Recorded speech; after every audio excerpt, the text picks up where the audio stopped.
Coming up on this week's Falcon Fever, the men and women's soccer teams look to face off against Peach Belt Conference rivals this weekend. And Montevallo Volleyball is teaming up with some furry friends for Friday's match against Flagler College. Plus, we will catch up with Savannah Kidd in this week's Player of the Week. Falcon Fever starts now.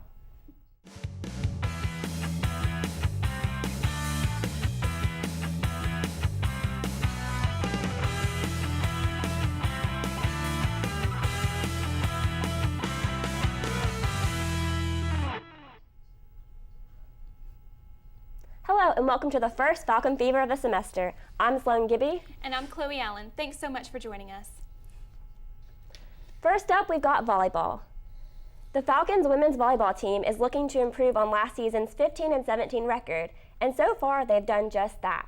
Highlighting the season thus far has been senior Kaylee Harvey, who recorded her 1,000th career dig as a Falcon. The Falcons played Limestone College over the weekend, winning the match 3-0 and pushing their winning streak to 5 straight and 8 wins in their last 9 matches. The team was led by Mani Alti's 13 kills and 11 digs. That's her 5th double-double of the season. The Falcons currently have an 8-2 record and are 2-1 in the conference play. As of today's show, the Falcons are on the road preparing to take on Stillman College. Don't forget to check out our Twitter and Facebook pages for score updates this weekend. The Falcons will return home to host PBC opponents.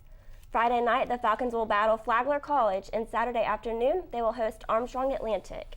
Before Friday night's game, the Falcons will be teaming up with Joe Jackson's Dog World, a no-kill animal shelter for the Falcons for Paws event. From 5:15 to 6, the Falcons will host the event, and puppies will be outside the Student Activity Center for fans to meet. Fans are encouraged to bring supplies to donate to the shelter, ranging from dog food to bed or even leashes or collars. Check out MontevalloFalcons.com for more information on the event.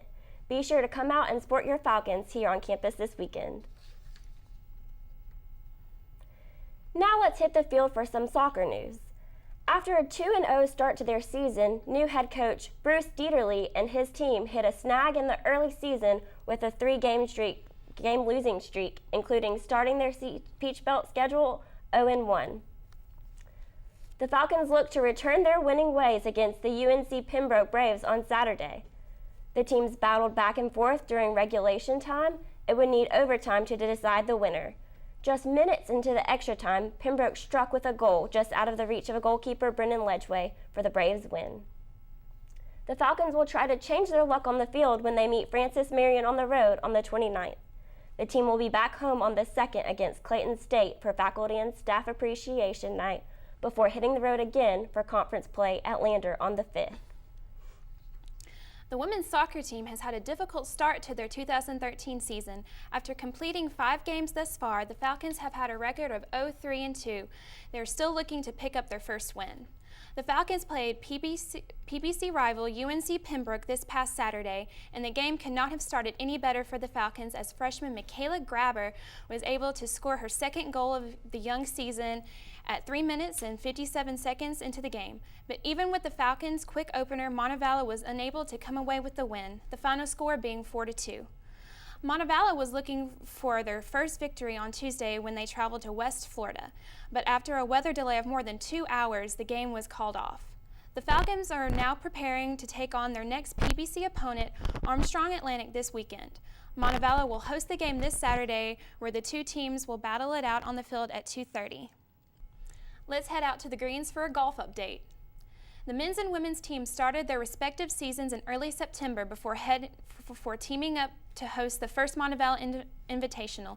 The men's team finished with a collective score of 4 over par, landing them a 4th overall finish in the field of 8. Sophomore Dalton Skinner led the Falcons in the individual competition with a 2 under par tie for 3rd.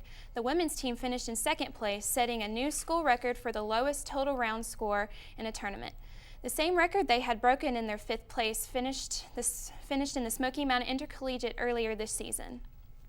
The men's team was back in action on Tuesday in the Jay Jensen Memorial Tournament in Florida.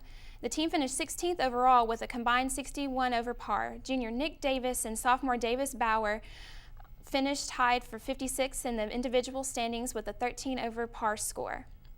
The Falcons will part ways for their next tournament as the men's squad heads to Columbus, Georgia for the Cougar Invitational. And the women's team competes in the Lady Cat Invitational in South Carolina.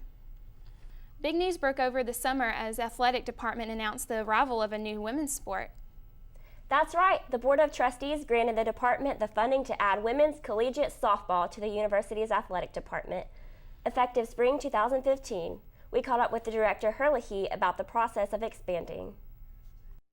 Well, the university has a strategic plan that's in place. It was put in place about 5 years ago. That plan asks for athletics to explore new sport offerings on campus. That's how the whole process began with new sports. With softball coming in, it'll be the third new sport we've added during the time of that strategic plan. A.D. Herlihy added that for now the department will concentrate on two things: hiring a head coach and finishing the development of the softball fields at Orr Park to serve as the university stadium and a link to the community. An old face is coming back to the sidelines this fall. Freddie the Falcon returns to the athletic department on October 17th at Midnight Madness. Tryouts for the title of Freddie will be held on Wednesday, October 2nd from 6:30 to 8 in Bank Trust Arena. For more information on the tryouts, check your forum email account. Now it's time to highlight our Falcon Fever Player of the Week. Falcon Fever correspondent Savannah Kidd joins us now in the studio. How's it going, Savannah? It's going great. We have our first player of the week, and we chose Cheyenne Thompson for this week. Cheyenne is a freshman cross-country runner from Chelsea, Alabama. She was recently placed 5th in the school record of top 6K times in school history. She was also given the honor of being named Peach Belt Conference Women's Runner of the Week. I got the chance to sit down with Cheyenne today and talk about all her cross-country achievements. I'm here today with Cheyenne Thompson, a cross-country runner. So Cheyenne, what was it like coming straight out of high school and coming to Montevallo and running cross-country here as a collegiate? Okay, well, for me, it was really different because in high school I never had like a really good cross-country coach. So then I came here and I had like a summer running plan, and I never had that before. So I was like, okay, summer running, like for real, and that was really different. And then coming here, and it's like something that's consistent and every day, and it's also something where I can actually see improvements even during like practice, which is really, it's very encouraging. Mm-hmm. So that's a huge difference. Could you explain your recent school record and what it was like to achieve that? I guess the recent school record was not this past weekend, like 2 weekends ago. It was in Florida, and I ran an 18:48. That's the fastest I've ever run personally too. But I mean, actually, I'll be honest with you, it felt horrible. Like that, I felt terrible after that race. I was like, I'm dying literally right now. Never doing this again. Yeah, that's kind of how I felt. But at the same time, it was like I just accomplished something, and I may feel awful about it, but I think it means that it's gonna be easier to make this. It's not gonna be a barrier anymore. It's gonna be like, I've got this now. I can keep moving forward. Mm-hmm. So I don't know. I didn't even know I was breaking a record either. They were like, "Oh, Cheyenne, you broke a record too," and I was like, "A what?" Cool.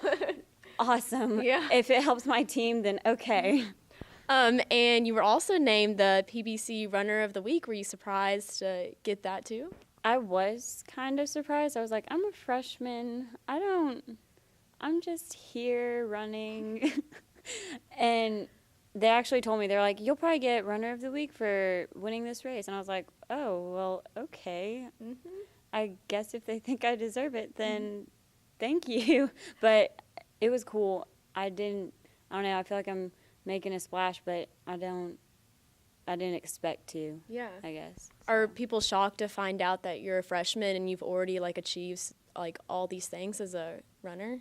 I don't know. I don't really talk to people about my running. I'm just kind of I don't think very many people know that I'm a runner, honestly. I don't think I act like it or look like it. I don't know.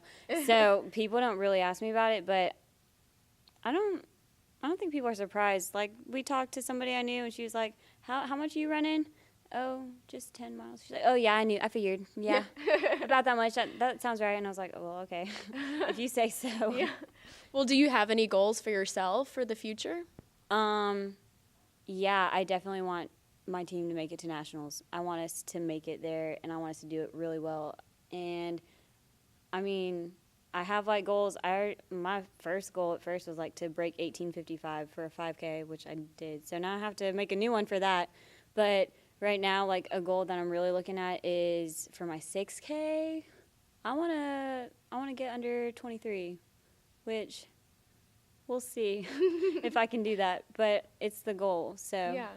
Well, I mean, hearing everything that you've accomplished so far, I'm sure these next 3 years are going to be big for you. I hope so. Well, thank you so much for joining us. Well, thank you for inviting me. To see pictures of Cheyenne and her team in action, visit our Facebook photo albums. If you would like to suggest a Falcon Fever Player of the Week, just let us know. You can contact us through our Facebook and Twitter pages or leave a comment on our YouTube channel. Now it's time for our Falcon Fever Fan of the Week. This week's fan is Katie Curl.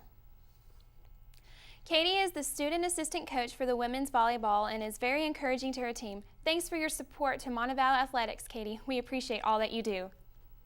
Remember, you can catch more Falcon Fever through social media. To see current and past episodes of Falcon Fever, including extended interviews with players and coaches, just go to YouTube and subscribe to the Montevallo For You channel. Friend us on Facebook to see more stories and pictures from various UM sporting events. And if you go to a Falcons game, take a picture and tag us in it on Facebook. We'll share it with the rest of our Falcon Fever viewers, and we just might feature it on next week's show. Also, be sure to follow us on Twitter for the latest Falcon news. Just search for @UM Falcon Fever. You can also follow us on Instagram to see pictures from UM Athletics events and behind-the-scenes look at what it takes to make it on each week's show. And last but not least, you can get extended sports coverage on the totally redesigned MontevalloFalcons.com page. There you'll find schedules, team rosters, live stats, player profiles, and more. Well, that's all the time we have for this week's show. Thanks so much for joining us, and be sure to tune in next week.